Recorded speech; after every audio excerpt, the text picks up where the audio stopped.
We're getting down to the final few games of the second round of the playoffs before we hit the conference finals. Who's in pole position? Who looks like they're about to be eliminated? Find out on tonight's episode of Locked On Winnipeg Jets.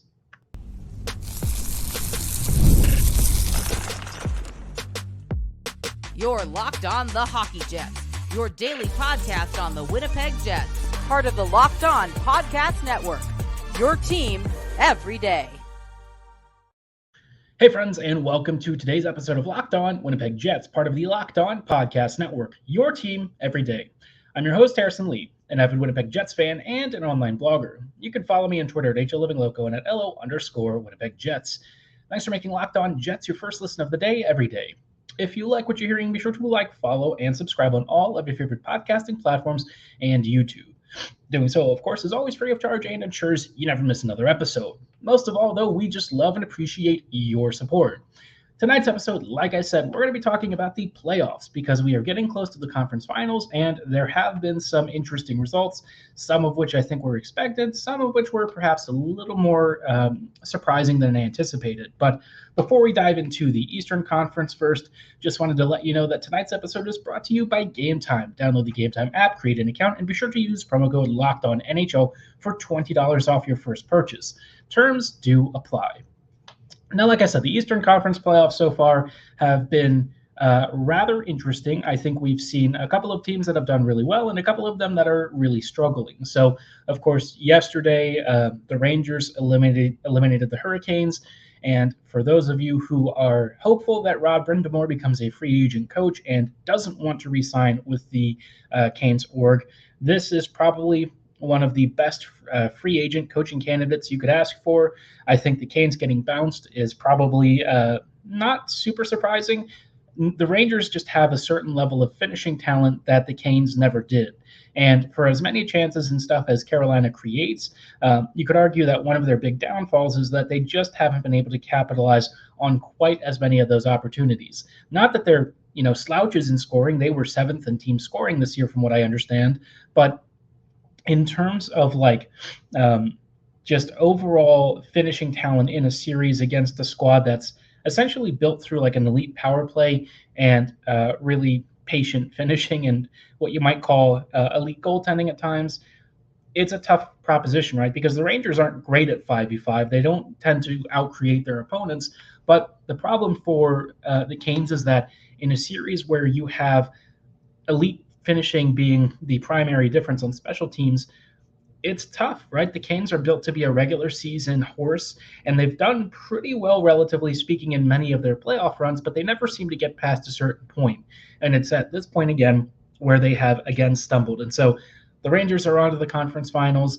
I think a lot of people were sort of expecting them to stumble. It seemed like they were because they had given up 2 straight games, and you thought, oh man, if they lose a third one, maybe the Rangers are about to choke one of the biggest series leads we've seen in this postseason. But as it turns out, they rallied. Chris Kreider has a hat trick. The Rangers are through. And, the Canes are history. So, Carolina's about to go through some pretty big roster upheaval. I don't know what that team is going to look like next season. But if you're the Rangers, you're probably feeling pretty decent that you've gotten through. You get some time off before Boston and Florida finish up because their series is currently a 3-2 split. And the Bruins, of course, just scratched back a big win in their last game against the Panthers. Don't know if they're going to be able to do it again. Game 6 should be a very lively affair. I think this is going to be a really tough out for the Panthers. The Bruins are one of those teams where they're not particularly good, but because they have such strong goaltending, they have been a huge pain in the butt to try and oust. This is also going to be in Boston, so I think that's especially annoying to have to deal with.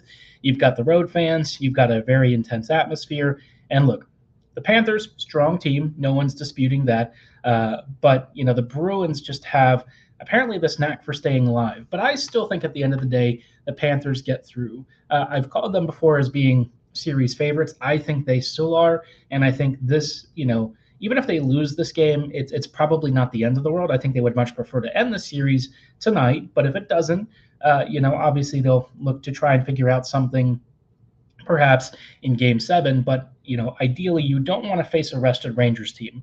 Not that I think the rest will have a tremendous impact because it's only going to be a couple of days difference, but I think if you're the Panthers, the more that you can escape any serious injuries playing against this Bruins team, the better off your life's going to be. Injuries can be a huge killer once you get to the conference finals, and then of course you're on to the Stanley Cup finals. So a lot to play for, a very tight series. It seems like it's a little closer in the final results than I expected, but I still think at the end of the day, the Panthers are the team to beat.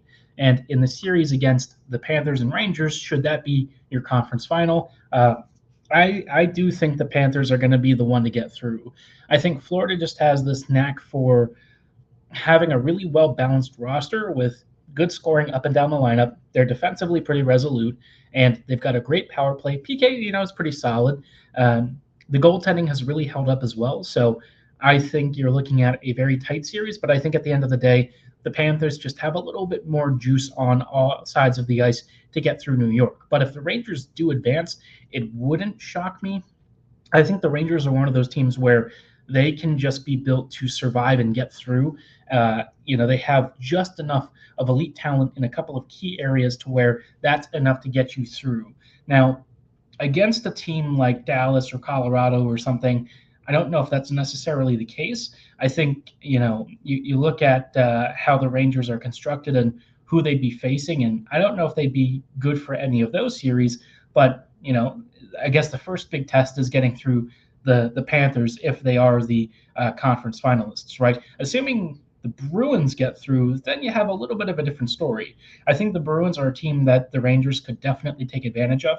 At this point, Boston's kind of beaten up. Marchand is still not going to be 100% despite being potentially cleared to play tonight. I just think, at this point, the Bruins have probably lived a little bit beyond their means. I'm not even sure I was expecting them to get out of the first round, but, I guess having a matchup against the Leafs was a little bit more favorable. Now, though, they look like they're about to get a bit of a tough lesson at home against the Panthers. We'll see. And if they somehow manage to scam their way to a conference final, I guess all bets are off, but I still think the Rangers should be able to finish that off probably within 5 to 6 games. I think Boston may sneak out 1 or 2 wins, but I think beyond that, you're probably asking a lot for a team that just doesn't have the offensive chops to keep up with some of the deeper rosters out there. It's possible that they do. I just think it's unlikely, and I think most of us are expecting them to be bidding their fond farewells at the end of this evening. But either way, Panthers, Bruins, it's been a very nasty series. I think both teams would probably prefer to wrap it up sooner rather than later so that people avoid getting cheap-shotted and having their limbs detached. I mean, it's been that kind of nastiness and brutality that we've seen, which you might have associated more with like a Boston-Toronto series, but that didn't really happen. I feel like the Bruins and Panthers have been a lot nastier. There's been a lot of stuff between the whistles, lots of controversy over non-calls and stuff, so should be an explosive Game 6, and we will see who comes out of that Eastern Conference side here in just a little bit. But, of course, for me, I guess my main interest is in the Western Conference. We have seen some very interesting series results out there. We'll get into that in just a moment. But before we go any further, thought you might want to hear about Game Time and how they can save you time and money on your ticket purchases. If you've ever bought tickets from another vendor, you know that a lot of times you get hit with surprise fees and charges when you're checking out. And worst of all, you're spending hundreds of dollars for that Taylor Swift ticket, and guess what?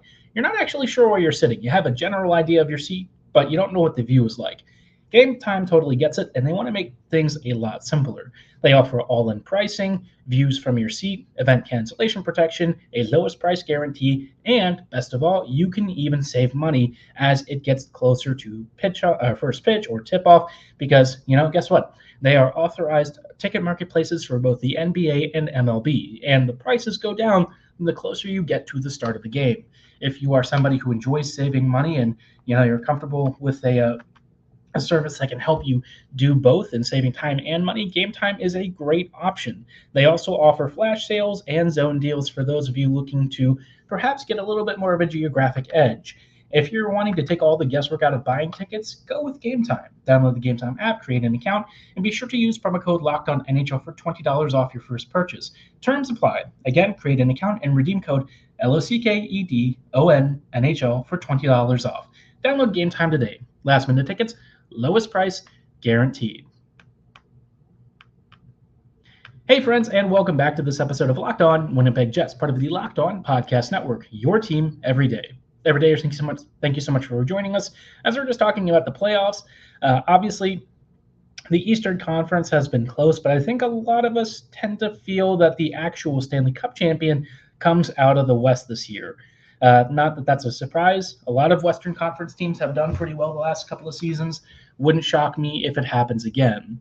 But before we talk about the Western Conference playoff picture, which has yet to resolve, just wanted to let you know, for those of you who are Fox Sports or ESPN watchers, if you find yourself having to turn down the volume because of all the shouting, I think you should make the switch to Locked On Sports today, a free 24/7 sports streaming channel programmed for you daily to bring you the biggest stories without all the screaming. Locked On Sports Today brings you can't-miss analysis, opinions, and news streaming 24/7 on YouTube or the free Amazon Fire TV channels app. Locked On Sports Today, part of the Locked On Podcast Network, your team every day. Now, folks, like I said, the Western Conference playoff picture is a little dicier. We don't yet have any of the conference finalists decided. Last night we had Vancouver edging the Oilers to take a 3-2 series lead, which, for Vancouver is probably a great sign. I think that series for me was very much a toss-up. I thought, Edmonton has the opportunity to get by the Canucks because Edmonton, frankly, just has much more elite top-end talent. Although that's not to say that the Canucks don't.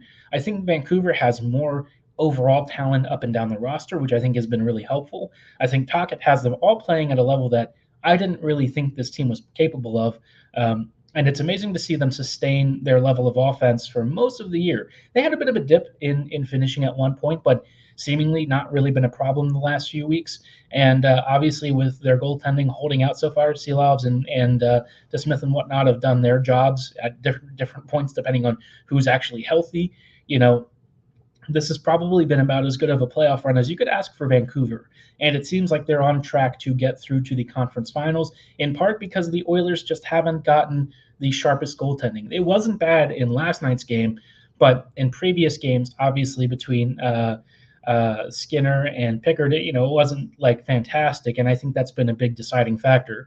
Seelovs has done enough to keep Vancouver in it. And I think for as much as the Canucks offense may not have a McDavid or a Draisaitl, they've got a JT Miller, they've got a Besser. You've got Pettersson at some point. I don't know if he'll really show up, but Lindholm's fit in recently. I think this is all the stuff that they really thought could happen with their roster, especially with the trade deadline acquisition, and it's seemingly paid off. This team is having fun. Everyone seems to be on the same page, and they look like the team that's likely to face off against whoever comes out of the Central Division matchup. Now, I will say that the Oilers do have the ability to sort of turn it on at any point. And I think if you're thinking about a team that could potentially come back in the series, Edmonton maybe has one of the best chances because McDavid is McDavid, right? That power play is super deep. Him and Hyman and Draisaitl have been absolutely punishing the goalies this year. And if anything happens in Game 6, the Oilers have the ability to sort of turn it on a dime. But I still think at the end of the day, Vancouver probably comes out of that one. And not just because they have a series lead, but I don't know. I just feel that their roster is a little better balanced, and the defense is performing at a higher level because, Nurse and Ceci have really struggled this postseason. And I don't want to say that one pairing sinks a team completely, but when you factor that in with the sort of middling goaltending the Oilers have gotten, it's not been a great combination if you're an Edmonton fan. So something to keep an eye out for there. But I would say the series that really intrigues me the most is definitely Colorado-Dallas. So Dallas had a 3-1 series lead, and then Colorado then clawed back a game down Devin Taves and of course Valeri Nichushkin. At various points that's been a bit of a sore spot for them, but this team just seemingly doesn't die, and now they're forcing a Game 6 after looking like they were on the verge of elimination. They're back. And the Avs are one of those really annoying teams where if you don't finish them off quickly, they just continue to nip and take pieces apart away from you. And the fact that, the Stars are playing such dominant hockey in the postseason, and yet the Avs still won't go away, really tells you why the Jets were probably screwed from the start when they had to match up against the Avs in round one. That was a very uncompetitive series. The Jets kind of got dusted, and we're seeing that, even a star or like an Avs team that's missing a couple of top key contributors is still taking it to the Stars and forcing a Game 6. So That series has been a lot of fun, especially if you're a neutral. If you're a fan of either team, you probably have some form of cardiac arrest at this point. I wouldn't blame you for that because it's been really tight and very narrow margins. The Stars really have to have one of those situations where they get an early lead and then try and fend off and really wear out the Avs, especially in the third period, because if Colorado has any shot at clawing back in the game, they can get very close. I mean, they could be down 3-0, and they sort of smoke that in a single period. It's crazy to think that the Avs have this much ability to turn a game like that on its head, but at any point, they just threaten for comebacks, and it is very difficult to bury them because they just have too much skill and talent and speed to really expect them to stay down for long. So something fun there, fun series. Obviously, I think whoever wins this series is, for me, my Stanley Cup favorite. I just think that their quality is going to be at a level that most of these other teams are going to struggle to match. I think the Panthers are one of the few teams that really does match up nicely against either Dallas or Colorado. If you're looking between Vancouver and Edmonton, Vancouver probably would be a little bit closer. It'll also depend on if Demko is ready to come back, and I don't even know what state Demko is going to be in because having a knee injury is pretty rough for a goalie. I don't know that I would really want to play him anyways. I'm sure that if he feels he's even 85 to 90% there, he'll go in, but that is a tough call, tough call. But I imagine Dallas finishes off this series either in 6 or 7 games. I think that they are the stronger team right now, which, man, if the Jets had gone against Stars, would it have been even more embarrassing than the Avs series? Who's to say? But perhaps a blessing that we didn't watch them get massacred against Dallas's forechecking and skill and everything. They've been just absolutely lethal and so well balanced across the board. I have said this on Twitter, but they're the team for me that really most closely matches the 2017-2018 Jets. They've got good balance up and down the roster, ELC supporting veteran talent, just a really deep, really skilled team. So kind of hoping the Stars go relatively far. It'd be nice to see them get through. I think we've seen enough of these other teams. Also can't say that I would hate Vancouver getting through to the Cup Finals, but we'll have to see. I think that's probably a tougher ask than one of Dallas or Colorado making it. So lots to play for, but we are winding down the playoff run, and soon enough, we'll have our Cup Finals. I don't know if you'll be tuning in. I'll probably watch some of it at least. This is one of the rare years where I'm actually somewhat intrigued by the Cup Finals matchups. We will see soon enough. But in just a little bit, I kind of want to talk about, the Jets, right? Because obviously Winnipeg has a busy offseason ahead, and I sort of wonder, will the Jets get it right? We'll talk about the odds that they are successful in what they want to do here in just a little bit. But before we go any further, just wanted to let you know about our partners at eBay Motors. Passion, drive, and patience. The formula for winning championships is also what keeps your vehicle alive. eBay Motors has everything you need to maintain your vehicle and level it up to peak performance. Superchargers, roof racks, exhaust kits, LED headlights, and more. Whether you're into speed, power, or style, eBay Motors has you covered. With over 122 million parts for your number one vehicle, you'll always find exactly what you're looking for, and with eBay's Guaranteed Fit, your part is guaranteed to fit your ride every time, or you get your money back. With eBay Motors, you're burning rubber, not cash. With all the parts you need at the prices you want, it's easy to make your car the MVP and bring home huge wins. Keep your ride or die alive at ebaymotors.com. Eligible items only, exclusions apply. eBay Guaranteed Fit is only available to U.S. customers. Hey friends, and welcome back to these quick closing thoughts on tonight's episode of Locked On Jets, as we're just wrapping up with some final thoughts ahead of a very busy offseason for the Jets. I think one of our biggest questions is, will Winnipeg get the assignment right? And I think it's a very genuine question and something that a lot of us are probably a little bit concerned about because, this feels like a year where the Jets really can't afford to make a mistake. I think if you're talking about a team that has not a ton of margin for error, the Jets are probably that squad. Not that I think they're going to screw it up, but I do worry that, they're going to look at some of their options. They're going to make some roster decisions. The Ehlers one is obviously going to be one of the most painful ones. You also have to make sure that you don't get locked into a bad free agency deal, whether it's somebody on the team already or perhaps somebody that they look at externally. And that's where I feel like, for as much as Monahan may want to return, I just don't think it's the right move. You've got some guys who might be able to step up and fill his role and honestly just fit what this team needs more. Now, between Monahan and some of the other free agents that they might be interested in signing, he's probably like less bad than some of those options. But like I said, unless he's cheap, I would really steer away from that. And given his production last year, there's no way that he's taking less than like $5 million. If it's like $4 million, I could stomach it. I wouldn't love it, but I would get it. I just don't think that's the right choice. And I think if you're the Jets, you really don't want to tie yourself to a slower skater. I think the Jets have done that for a while. I think they got shown why that was a bad idea in the postseason.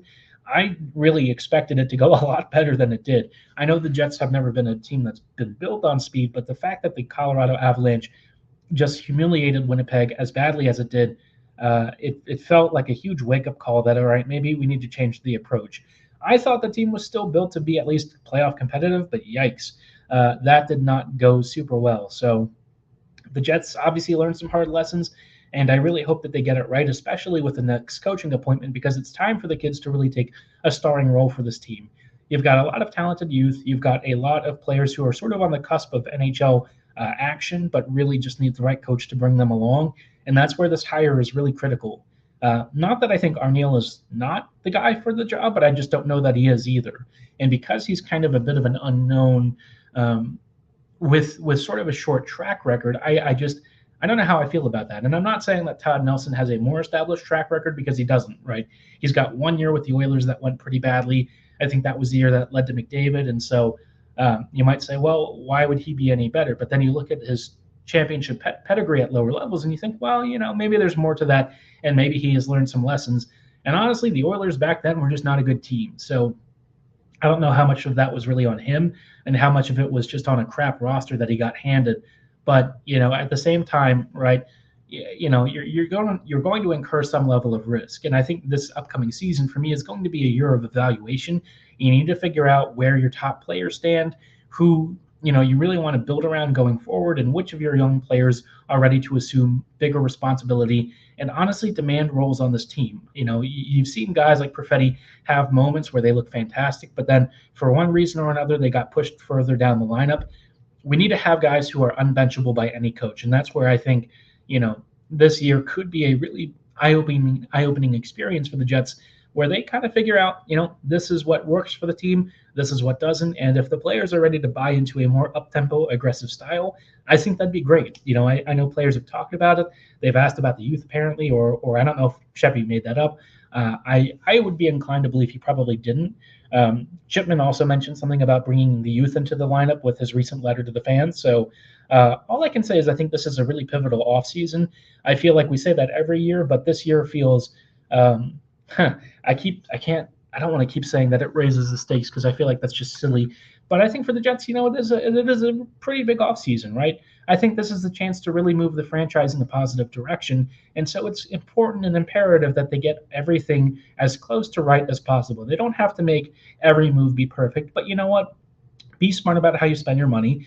Make sure that you get the right trade returns for a player like Ehlers, and work to improve some of the core deficiencies, whether it's the center depth or the right-sided D depth, and get faster and younger. I think these are all things that are somewhat achievable. I don't think Winnipeg is going to fix every single problem this offseason. In fact, I would be shocked if they fix anything beyond the head coaching role. I think that's probably the most easiest position to fill. I think the other stuff is probably going to be a bit of a bigger challenge and require some more creativity. But hey, now no one really expected what happened with the Dubois trade, right? I certainly didn't have that on my bingo card, and Chevy kind of pulled a rabbit out of the hat. So maybe he's got one more in store for us with some big changes that we're not yet aware of, and could be, really decisive in pushing this team forward. But until then, we're just going to have to be patient and hope that the Chevy process plan, or whatever you want to call it, is on track and on target for a big 2025 season. Because next year, we're getting close to the end of this core, right? And you want to have a big hurrah. Bones kind of set the table really nicely, I think. I think he did a great job of turning this team around and pointing it in a better direction. And now it's time for the next coach and staff to really take it from being a good team to a true top-end contender, right? Even this past year when they were doing so well, we knew that there were some weaknesses that might show up in the playoffs, and they kind of did. But, going forward, the table set. Now it's time for somebody to plate a delicious meal and show us something special. And I think that's where the Jets have a ton of opportunity if they get this offseason right. I'd be curious to know your offseason predictions and projections. Give me your thoughts on what you think the Jets are going to do, who you think they hire, and all that stuff in the comments below or at my social medias at HLLivingLoco and at LO_Winnipeg Jets. I'll probably talk about that in between some Eastern and Western Conference previews coverage early next week. Maybe get your reactions, talk about your comments. I'd love to hear them. I think you listen to me for 20 plus minutes a night, so I want to hear from you what you think, and I'll address your comments and feedback on our next episode. But for tonight's show, that is going to be all the time that we have. I thank you so much for making Locked On Jets your first listen of the day every day. We'll see you back here next week. So as always, thank you so much for listening. Have a great night, and go Jets go.